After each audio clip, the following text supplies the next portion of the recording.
There's an old way and there's a new way to sell high value services to your specific buyer online. Now, the old model was very, very simple. Somebody would have a problem, they'd head over to Google, search for a solution to the problem, find your website, click through. If they liked what they saw, they'd hopefully inquire and then turn into a paying client. For a lot of years, businesses have focused very heavily on rankings, on getting clicks, and ultimately driving traffic to the website through Google. Basically, the website was where most of the buyer journey started. Now the buyer journey is fragmented across multiple different places online. Your buyer is learning about how to solve their problem through YouTube videos, through content on LinkedIn, Instagram, on TikTok, threads on Reddit, reviews, or even going out to the wider network. And they're doing all of this before they ever go through to your website. Most people nowadays start to look for the answer to the question that they've got in one place, and that's either ChatGPT or Claude. And these AI models do a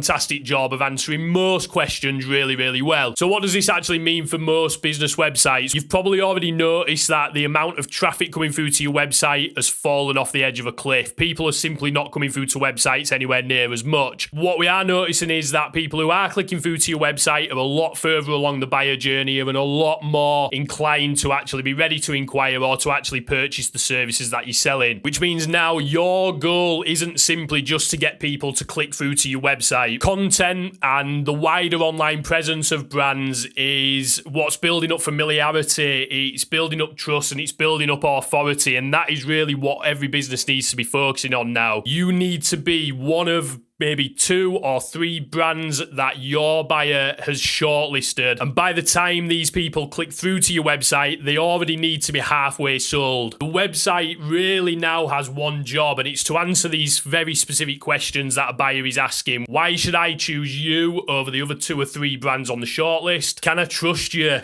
Do you know what you're doing? Have you got examples of other customers just like me who you've helped? Are you the right business for a buyer like me? And ultimately, tell me exactly what I as a buyer need to do next to move one step forward. So the new model really looks more like discovery everywhere, being all of the places online where your buyer is learning, where they are seeing content, where they're building up a picture of what the solution looks like for their specific problem, and make sure that your business is one of the 2 or 3 businesses that are on their shortlist. So the big mindset shift really for every business owner out there right now is that your website is no longer the whole marketing system for your business. It's now the place where all of the marketing that you're doing across all these different channels is all directed to. So it needs to be set up in a way that is going to convert as much of the traffic that does find its way to your site as possible.